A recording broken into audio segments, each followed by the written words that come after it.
Pessoal, hoje no nosso olhar, mais um convidado ilustre, né? O Alexandre Leão, nome artístico forte, hein? Que é um cineasta aqui de Guarulhos. Ele não nasceu aqui, mas mora aqui, vai contar um pouquinho da história dele. O nosso olhar, que eu estava até comentando aqui antes das gravações começarem, que é para ter o olhar peculiar de cada um, né? Um olhar interessante, né? Interessado de cada um sobre algumas coisas. Só que hoje o assunto vai ser mais voltado, mais uma vez, pessoal, a cultura voltada ao cinema, a sétima arte, né? Porque é um especialista. Nós nos conhecemos, inclusive, em eventos de cinema, né? E acho que é legal a gente falar sobre isso e o que você está tentando trazer na associação e tudo mais. Então vamos distribuir aqui em 3, 4 partezinhas, tá? Mas primeiro de tudo, como eu sempre falo, não precisa ser um currículo falado, mas fala sobre você, Alexandre, sobre suas coisas, sua formação, enfim, onde você nasceu, de tudo seu, depois a gente entra nos assuntos aqui, por favor.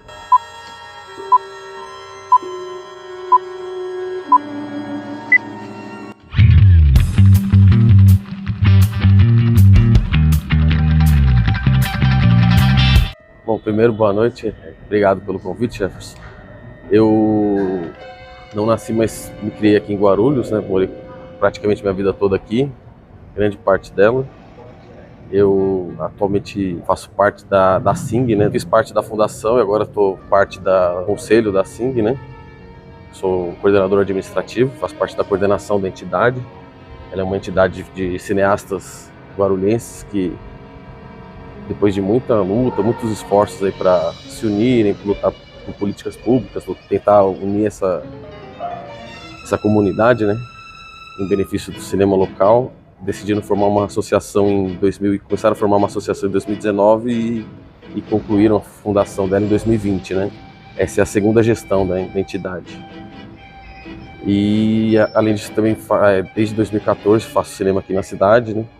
Iniciei participando de uma oficina dada pela prefeitura na época. Depois fui buscar uma formação, o curso não teve continuidade, né? Fui buscar uma formação fora, estudei no Centro de Audiovisual São Bernardo do Campo.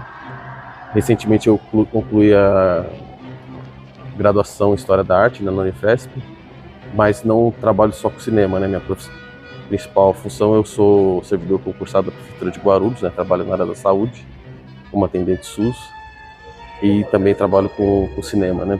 Principalmente aqui na cidade, né? Então, desde 2014 faço curtas-metragens, trabalhei como cineclubista, né? Fiz parte, fui um dos fundadores do Cineclube Itinerante, né? Que está aí ativo ainda quase 10 anos na cidade, e participei de diversas produções, também fui do grupo Polissemia, né? E por sorte, tive a oportunidade de ter contato com muita gente dentro desse cinema de Guarulhos e também fora, né? Aqui, principalmente no ABC. Você é do ABC? Não, eu sou daqui. Eu nasci em São Paulo, mas cresci aqui, né? São Paulo, capital? São Paulo, capital. E aí você está aqui há muitos anos já, então? Sim, praticamente desde que eu nasci, né? Eu morei no interior um tempo, mas quase, vamos dizer assim, 90% da minha vida eu vivi em Guarulhos. E aí nós estamos aqui num espaço bastante interessante, que é o considerado também teatro, não é só teatro, mas é um centro cultural, né, o Adamastor, aqui em Guarulhos. Nós moramos, né, eu, o Alexandre e o Flávio, que está atrás das câmeras, só o Edmo, que é do canal, que é do Rio de Janeiro, mas nós moramos em Guarulhos. O canal não vai ficar focado só em Guarulhos, mas vai trazer muitas vezes Guarulhos para cá, para Fendas Campos, porque acho que faz parte, né, porque senão a gente não foge das origens, né, vamos chamar assim. Eu também sou nascido de São Paulo, mas moro desde 2 anos de idade aqui em Guarulhos. O Teatro Adamastor, vou colocar depois umas cenas aí, algumas imagens, né, sobre aqui o local. Nós estamos aqui fazendo à noite, então hoje é um dia de semana, à noite está aqui fervilhando, né, de coisas, tem balé, tem um evento que vai acontecer ali, tem uma peça acontecendo, tem concertos. É bem interessante, é bonito aqui, né, tem um visual legal, que era uma antiga fábrica aqui, né. Sim. E a gente falando sobre isso agora de cinema, você falou que você trabalha na área de saúde e cinema. Como é que você faz para conciliar essas duas coisas? É no amor mesmo, nas horas vagas? Você tem muitas horas vagas para isso? Não tem? Eu trabalho 40 horas semanais, né? 40... Segunda a sexta. Ok. Como é que você faz para ir para a questão do cinema? E aí, junto a isso, né, essa questão dos cenários, de fazer um cinema, às vezes, dentro de um estúdio, fazer um cinema com externos, né? E Guarulhos começou a ter algumas produções aqui utilizando externos, Lago dos Patos, aquela coisa toda, né? O filme agora, o último dos Mamonas, por exemplo, utilizou o espaço mesmo na rua mesmo, né? Como é que é isso? Primeiro, conciliar o tempo e, na sequência, a segunda pergunta é: você, quando faz essa questão das filmagens, você prefere as externas ou não? Como é que você trabalha isso? nos seus filmes aí que você já produziu? Então, a questão de conciliar. Aí uma questão assim, aí tem particular minha, que o cinema nasceu para mim como atividade, já tinha assim, já não era tão novo, né? Então eu já tinha assim uma vida mais ou menos estruturada assim, em termos profissionais, né? Trabalhava com outras coisas. Então ele nasceu como um hobby, né? E na verdade nasceu assim como uma vontade. Eu, na verdade, me inscrevi nesse curso da Prefeitura de Guarulhos. Eu não tinha muita clareza do que exatamente iria desdobrar nisso, né? Mas eu gostava de cinema e tinha essa curiosidade, essa vontade de fazer. E no começo também não tinha uma perspectiva muito clara de como que isso ia assim, conciliar, assim, como que isso ia se desenvolver dentro da minha vida, né? Então, mas fui fazendo. Viver de arte é bastante complicado, só de cinema, né? Viver de audiovisual também já é um caminho um pouco mais viável, mas também não é tão fácil. E eu acabei por um caminho de conciliando, né? Essas duas coisas, né? Então, no primeiro momento, como um hobby, não no sentido menor, né? Mas no sentido da paixão mesmo, como uma atividade que você faz com dedicação, com amor, dentro daquela possibilidade que eu tinha naquele momento, né? Depois, o cinema começou a surgir também como uma atividade também remunerada, né? Depois, no segundo momento, surgiu essa possibilidade de também o cinema ser uma atividade, né? Isso se deu por conta de um aprimoramento na formação. Então, também fui encontrando alguns caminhos que eu queria trilhar, áreas que eu queria me aperfeiçoar. E também pelas possibilidades que surgiram principalmente por meio dessas leis de fomento, né? Mais especificamente na época da pandemia. Então, ou seja, foi, salvo engano, 2020, né? Que a lei o Aldir Blanc, que surgiu como a lei emergencial, né? Então ali foi um dos primeiros trabalhos, acho que foi o primeiro trabalho remunerado que eu tive, né? Nessa área do cinema. E isso também veio de encontro quando eu fui estudar cinema em São Bernardo do Campo, fiz o curso lá no Centro de Audiovisual. Eu acabei encontrando uma área que eu gostei, que é a área de som para cinema, né? Então também, depois disso, formei como técnico de som, né? Técnico de som, sonoplastia, fiz alguns outros cursos, cursos livres na área também, né? Fora esses dois são cursos técnicos. Então meio que as coisas foram se combinando, né? Não foi um caminho assim que eu planejei exatamente e foi trilhando. Meio que as coisas foram um pouco coincidindo, as oportunidades foram surgindo e eu ali vi um determinado caminho, né? E né, dentro dessa perspectiva assim, profissional, também surgiu a possibilidade de trabalhar com arte e educação, que vinha de encontro a uma formação que eu concluí recentemente, que é a História da Arte. Então hoje eu dou aula de som na oficina, de uma das oficinas que tem aqui em Guarulhos, que é a oficina do Coletivo Quinoférico, né? Então, eles fazem um trabalho muito legal, ele é feito na região dos Pimentas, né? Acaba acolhendo principalmente jovens, né? Mas é bem diversificado em termos de público, né? Que é acolhido ali para as oficinas, mas é voltado mais para a área dos Pimentas, mas abrange pessoas de toda a cidade e até fora de Guarulhos. E como é que o pessoal capta isso? Como é que o pessoal se inscreve lá? Olha, a melhor maneira é o canal do Coletivo Quinoférico. Ok. Aí lá eles divulgam. Normalmente ela não tem uma data fixa assim certa, mas normalmente ela ocorre 2 vezes por ano. Okay. Então são inscrições semestrais, normalmente no primeiro semestre e no segundo. É para menores? Não, eu salvo engano é a partir de 16 anos. Aos 16 anos o pai e a mãe, o responsável tem que fazer a inscrição, é isso? Olha, esse detalhe, mesmo assim eu não vou saber te falar do pai e a mãe, mas eu acredito que não. Mas ela é de 16 anos em diante, se eu não estiver enganado, mas segue lá o canal que... Eu vou colocar, pessoal, para vocês aqui que eles oferecem informação, e lá dentro é uma oficina voltada para filme de ficção, né? E lá dentro dessa oficina eu dou aula de som para cinema, dou eu mais um outro cineasta aqui da cidade, que é o Eduardo Campos, que dá aula de som para cinema. Então a gente aborda captação de som direto e um pouco dessa parte mais estética, mais o som como linguagem audiovisual, que é uma parte que me encanta muito. Então, as coisas foram um pouco assim, não foram, como eu te falei, não foi um plano pré-determinado que eu fui construindo. As coisas foram meio que se encontrando, né? Então, eu comecei uma área que tem formação numa área que acaba desaguando muito na arte e educação. Surgiu essa questão da oficina. Então, da mesma maneira que o cinema passou de uma paixão para uma atividade não remunerada, mas foram surgindo oportunidades de trabalho também, né? De remuneração. De remuneração. Já nisso. Então, hoje eu me divido dentro desses dois, me divido, assim, ter duas atividades, pro bem e pro mal, hoje não é uma coisa tão incomum, né? Não é. Eu me divido em termos de tempo como as pessoas se dividem, né? Fazendo aquilo que é possível, se desdobrando. Mas o fato de eu fazer o cinema, remuneradamente ou não, a dedicação, o gosto pelo fazer, né? Ele é o mesmo, né? Entendi. Então, isso acaba ajudando muito.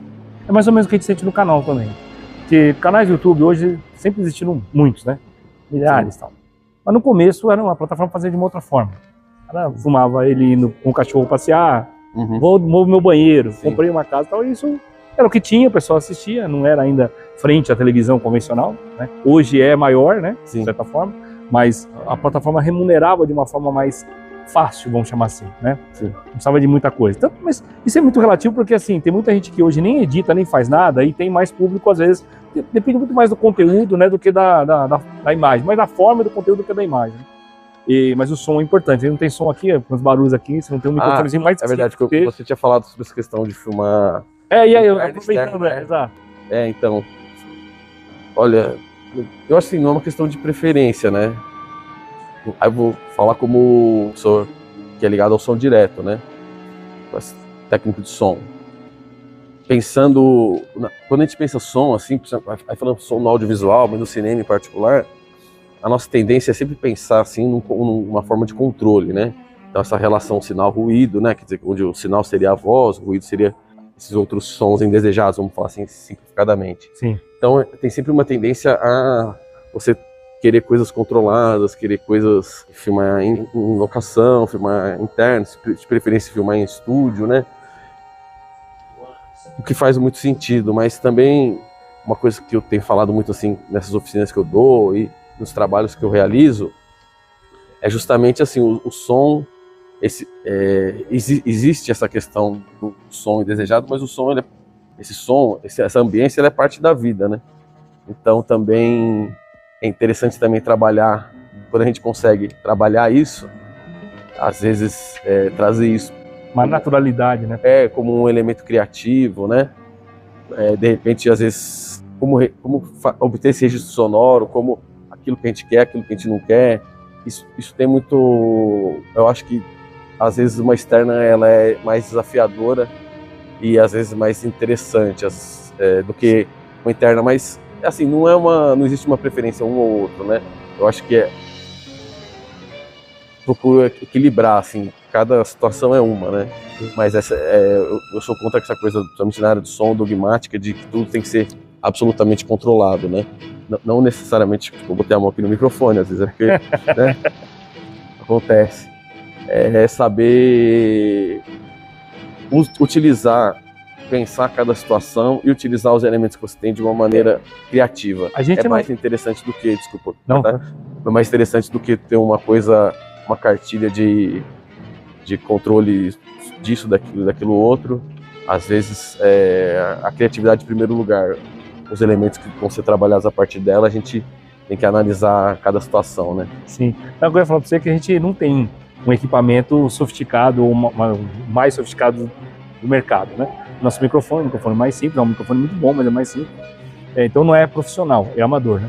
Mas uma coisa que eu percebi, eu não sou técnico de som nem nada, tem 3 sons, cara, que escapam isso aqui segura muito. Isso aqui que eu quero dizer, pessoal, é o microfone, tá? Segura muito. Mas tem 3 coisas: a moto, o avião e criança. A voz da criança, você ser pelo agudo. Porque tá adulto falando, a criança dá um gritinho, estoura, cara. Isso é impressionante, porque é um microfone que ele segura muito, né? Tem uns até que tem um anti-ruído já nele e tal, né? Mas eu acho que mesmo assim estoura, né? Para você isso no seu dia a dia é mais ou menos isso, assim? Os sons que estouram, assim, que fogem completamente do controle? Sim, Então, depende da proposta, como eu falei, né? É. Depende da proposta. Às vezes é um grande problema. Mas eu acho que o mais interessante é a gente, a partir desses elementos, pensar, né? Por exemplo, o avião, né? Som de avião, principalmente quem é aqui de Guarulhos, conhece certamente algumas áreas em que é bem complicado, até traz, estamos nem falando de cinema só, às vezes traz problemas até para a vida das pessoas, né? Sim, que sim.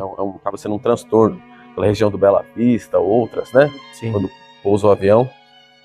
Então... Porque não é só, desculpa te cortar, mas não é só o som, no caso do avião, isso tá na moto também, tem uma vibração, né? A gente percebe que altera a imagem também, às vezes, tem uma vibração, tem uma onda, né, vibracional que, fora o barulho, o ruído, ele dá uma tremida, ele dá uma...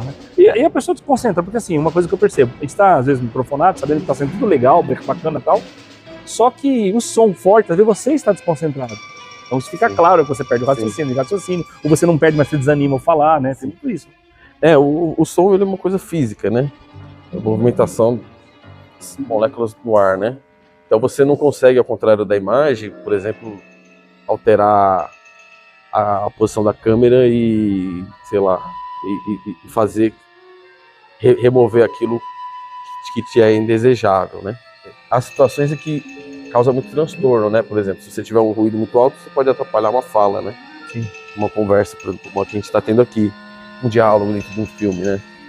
Mas isso pode ser muito complicado, dependendo da função que aquele diálogo exerce ali naquela cena ou na própria história.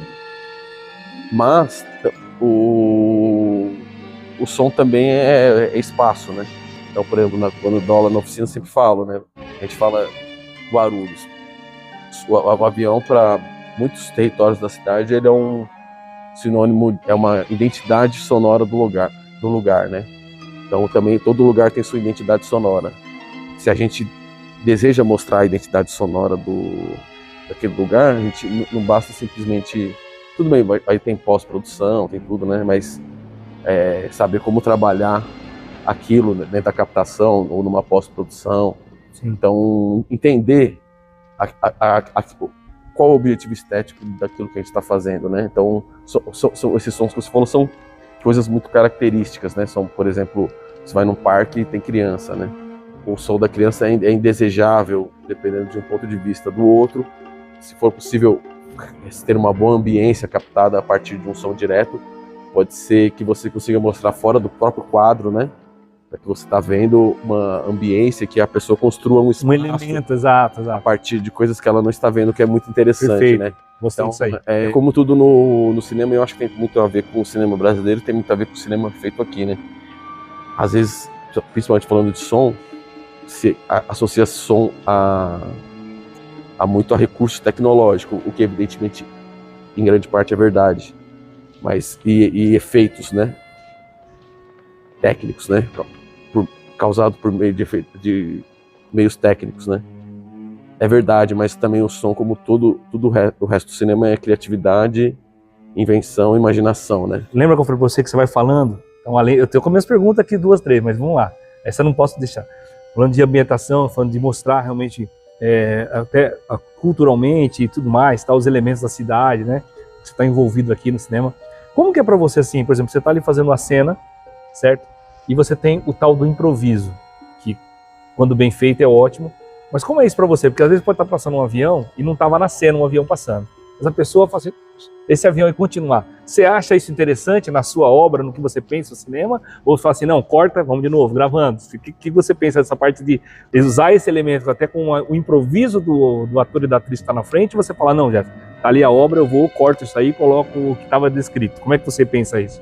Eu acho que é interessante, é sempre um elemento muito positivo, assim, né?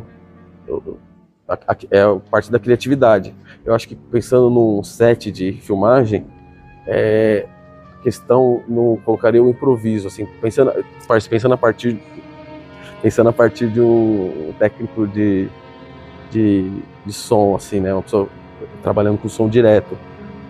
O problema não é o improviso ou alguma coisa que cria essa dificuldade.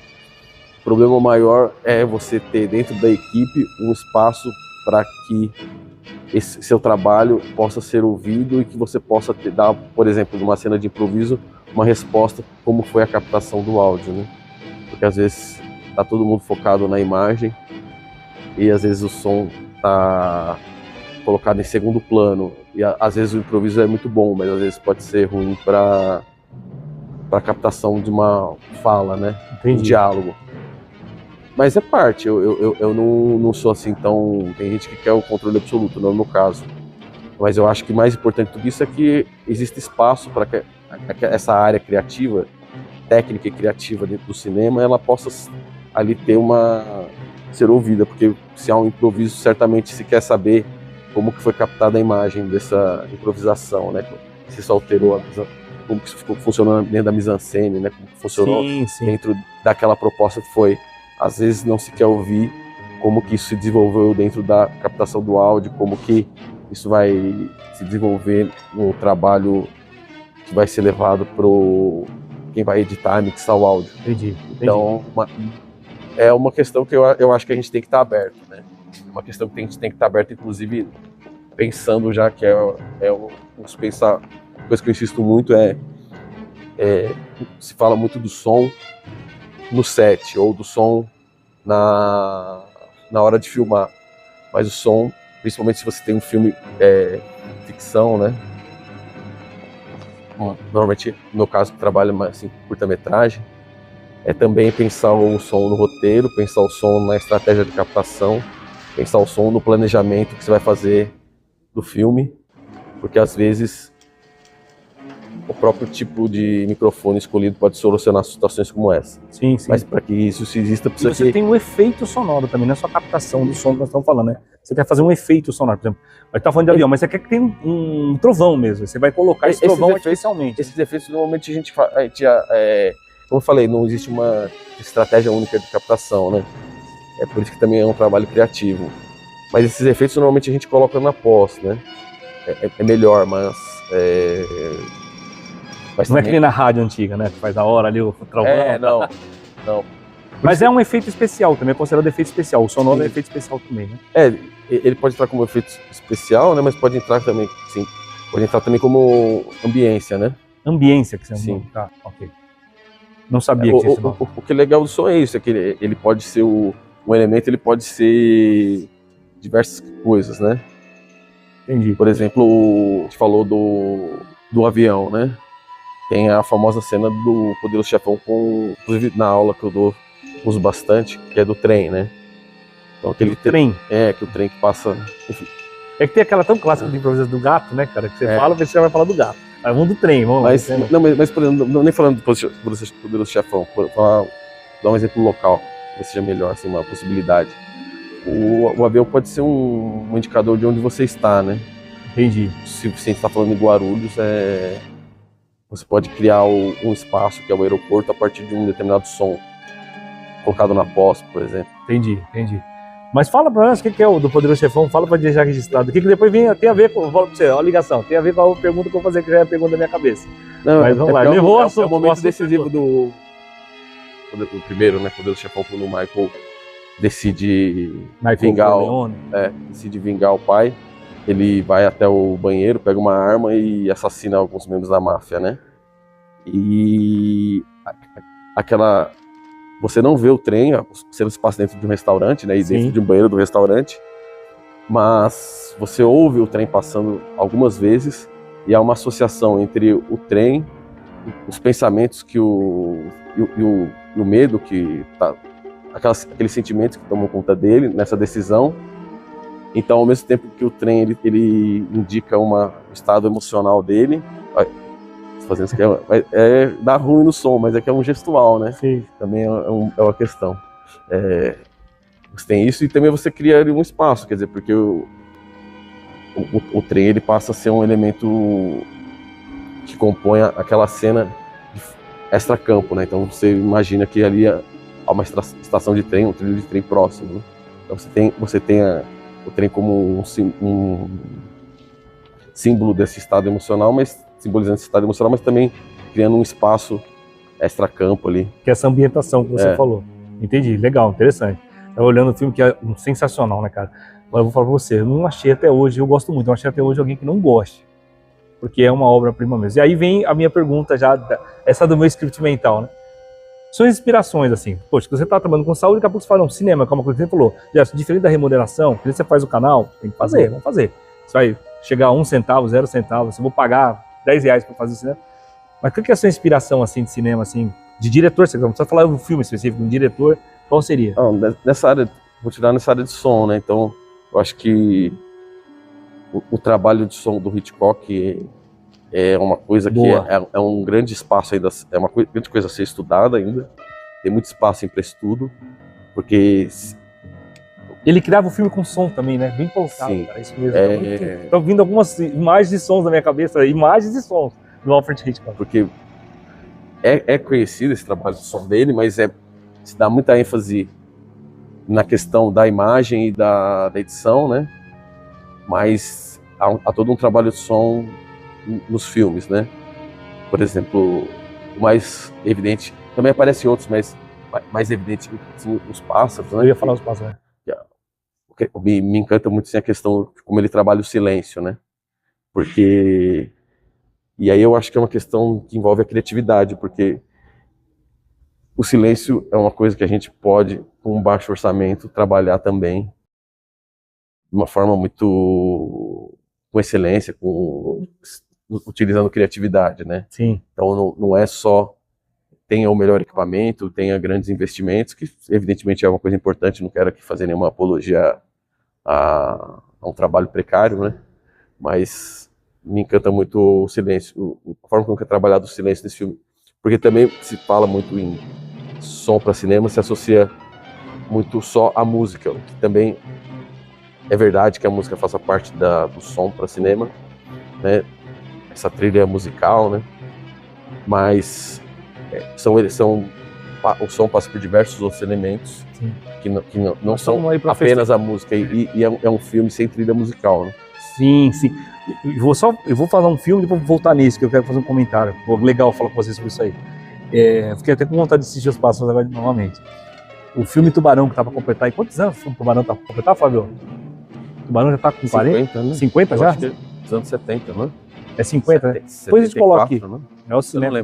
Vamos lá. Mas assim, o som ali, chama Tubarão, e o filme fica no Tubarão, apesar de atuações memoráveis, né? Os atores têm atuações memoráveis, as atrizes, atores, só que fica no Tubarão, né? E tem o som, que é impressionante, que você ouve a música, a trilha incidental, a coisa do Tubarão, é um sino batendo assim, fala assim, é o Tubarão. Sim. E pássaros, né? Assim, tem esse momento de silêncio, sem a música, né? Incidental, e os negócios, não sei como é que é o barulho, né, Rufa? Como é que é os barulhos dos pássaros? Às vezes das penas, das asas batendo, de um negócio do vidro quebrando, é muito isso, né? Você nos pássaros, fica nos pássaros. Sim. Deixa eu colocar o Godzilla, mas vai aparecer mais 3, 4 cidadãos do que o Godzilla. Não, os pássaros estão ali e eles compõem aquilo até o final, né? O terror está ali nessa Sim. questão, né? Ele criou uma associação entre som e personagem, né? Ele também assim no M, Vampiro de Düsseldorf, né? Também acho que talvez seja um dos pioneiros nisso. Mas você vê como se fala tubarão, vem a sua mente aquele som que é do personagem tubarão, né? Sim, que é do momento que antecede o ataque, né? Sim. Ou que vai começar o ataque, né? Então, o som, assim, embora ele seja um elemento talvez menos, que é dado menos atenção, ele é muito importante. Ele cria uma série de questões, assim, por exemplo, como... E influenciaram até percepções que vão além da questão do cinema. Por exemplo, quando a gente fala espaço, né? Espaço no sentido... O espaço... fora do planeta sideral, Terra. Espaço sideral, né? É muito... O som é um som de Guerra nas Estrelas, né? Entendi. Star Trek também, né? Que tem até... Concorreu muito pouco ao Oscar, né? Mas assim, teve de som também, né? Porque aquela coisa da mixagem do som é uma coisa que não existe, né? Star Wars tem aquela coisa que não existe. Né? Então tem toda uma identidade sonora ali em Star Wars, que é um trabalho também de som muito bem feito, muito inovador também. Sim. Então... Eu tenho um som do espaço que eu tenho que colocar um monte de som em cima no espaço não tem som, exato, né? exato. Tipo, discutindo do ponto de vista físico, né? Sim. E aí você tem que colocar todo um ambiente ali. Mas muita gente se vê uma imagem do espaço associando um determinado som, que é do Star Wars. Sim. Que é porque se criou a cultura pop meio que difundiu isso, né? Então a gente tem Os tiros das naves. É bem interessante. Então é isso. Memorável. Muito desse meu trabalho assim é nessa área, principalmente como educador, né? Como arte educador, é nesse sentido, lógico que técnico também. O conhecimento técnico é fundamental, né? Ter bons equipamentos, ter recursos, né? Pessoal ou um grupo, uma produtora, um coletivo é fundamental, importantíssimo, mas nada substitui a criatividade, né? E antes aqui da reta final, agora vem os encaixes aqui, uma atrás da outra aqui. A sua obra, fala alguma coisa sobre aquilo que você já produziu aqui em Guarulhos, seus parceiros aqui em Guarulhos, onde encontrar a sua obra, onde encontrar você, enfim, para falar de cinema, antes de chegar a falar da... Antes de ir pro som, eu trabalhei aqui em produção, né, também, na parte de produção, que é uma parte que eu gosto também bastante. Os filmes que eu produzi, a maioria foi dentro do coletivo Polissemia, né? Então, seguindo o canal no YouTube. Ok. Como é que é o canal? Polissemia. Polissemia. Então, pessoal, Polissemia vai ter... curtas que você fez? Curtas. Você fez o quê? Quantos curtas já? Eu perdi a conta. Você tá brincando, sério? Mas eu não tenho uma estimativa, eu acho que talvez mais de 15, mas eu não sei, assim. Entendi. Mas e eu não sobre tenho qual assunto? Os mais variados. Inclusive de ficção também, de terror também, que a gente é aficionado. Terror eu fiz uma produção com o Rubens, né? Rubens Melo, um abração, gente fina pra caramba. Fiz uma produção com o Rubens, também trabalhei no ABC também, um dos filmes era um suspense, terror também. Eu fiz muitos trabalhos com um diretor do ABC, que é Daniel Maciel.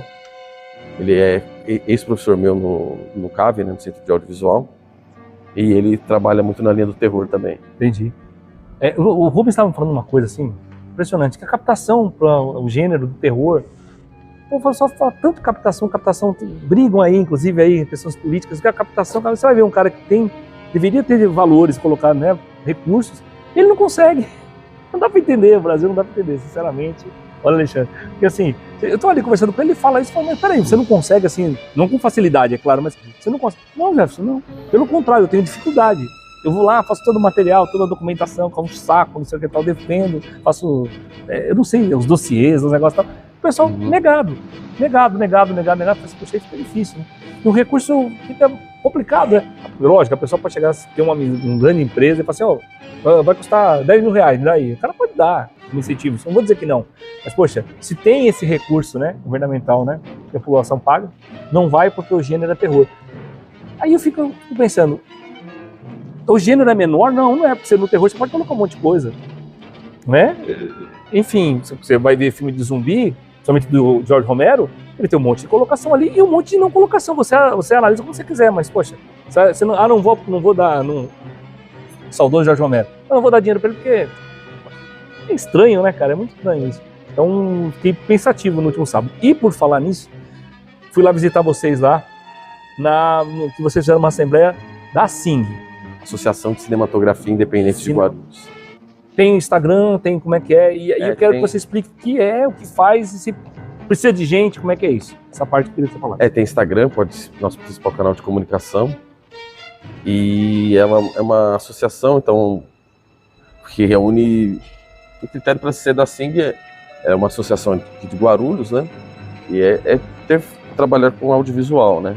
A ideia da SING é reunir as pessoas que trabalham com audiovisual, cinema em particular, mas o audiovisual de uma forma geral, e a partir disso lutar para que haja políticas públicas para esse setor e fortalecendo essas políticas públicas, né? As que existem, lutando para que possa haver novas formas de incentivo e lutando para interesses diversos também que podem ir além das políticas públicas, né? Ou interesses outros que vão, por exemplo, podem ser, por exemplo, fortalecer essa comunidade de cinema que existe em Guarulhos, né? Acho que a gente viveu aí nos últimos 10 anos um crescimento muito grande do número de produtores audiovisuais e viu assim, de uma cena com poucas pessoas, criar uma cena com um número razoável, assim, de pessoas trabalhando, algumas dezenas, né? Ok. E que mais, não só trabalhando, mas remuneradamente ou não, né? Mas trabalhando e também buscando conexões, né? Que sejam de ajuda, né? Na produção, se produzir, dizer, um produtor ajudando o outro, um coletivo ajudando o outro. Então uma rede de solidariedade e também um espírito de comunidade, né? Dentro desse cinema que é feito na cidade. Ao ponto de, como uma irmandade, de chamar as pessoas, os componentes também, por exemplo, vou fazer uma obra, eu consegui, então o Rubens você conseguiu. Você é de som, vem você. Sim, também, sim. nesse sentido também? Sim, não, com certeza. Eu acho que no sentido profissional, né, no sentido do ofício, no sentido da realização do filme, no sentido de uma comunidade que as pessoas, não do elas protecionismo, no caso, vou proteger. Não é protecionismo. No caso, ele é bom no som, então eu vou trazer ele porque ele já está comigo aqui na trupe. O cinema é uma arte muito coletiva, né? Então você tem que se associar a outras pessoas para fazer um filme. Podem ser poucas pessoas, podem ser muitas pessoas, sim, mas é muito raro você não se associar a um grupo de pessoas, né, para fazer uma obra. Então, acho que disso nasceu essa coletividade, né? Então, assim que ela busca, tanto no que diz respeito a interesses profissionais, interesses de políticas públicas e também interesses que esse senso de comunidade se fortaleça cada vez mais, né? Entendi. A gente tem uma ideia de que a evolução do cinema de Guarulhos passa por uma evolução coletiva, né? Passa por uma luta coletiva, por esse senso de coletividade, né? Que não pode haver um desenvolvimento pessoal isoladamente, né? Vocês estão com alguma sede, alguma coisa assim ou não, mãe? Não, nós temos sede, nós somos uma associação assim bem, em termos financeiros, bem modesta, assim, né? A nossa força é a nossa união, né? A união, então, encontrar em lugares específicos. Ela é uma associação independente, mantida com o recurso dos próprios associados, okay, né? E de trabalhos que a associação acaba realizando, mas ela é mantida por meios próprios, né? Okay. Então, nesse sentido, ela não é uma associação que tenha um volume grande de dinheiro. A gente até deseja que com a nossa organização, com o nosso trabalho, isso venha acontecer porque vai trazer benefícios para nós. Sim. Mas ela é uma associação que reúne algumas dezenas de cineastas da cidade, mas por ser uma associação independente, ainda também, vários sentidos de organização ainda está caminhando. Então a gente tem plano de ter uma sede um dia, de repente ter uma sede que seja, de repente, um espaço cultural. Sim, isso, sim. Existe isso no nosso horizonte, mas por enquanto isso ainda não é uma... Para se associar, vai nesse Instagram, como é que faz? Aí procura os canais, né? Para se associar, na verdade, pelo estatuto você tem que procurar procurar a associação. Hoje em dia é você ou conhecendo alguém, né, indo numa assembleia, ou tendo acesso a alguém. Sim. Hoje é indicação mesmo. Pelo estatuto você tem que procurar e ter uma indicação de uma pessoa, né? Entendi. Ligada a fazer uma coisa, audiovisual. Não pode dizer, eu quero porque eu acho legal.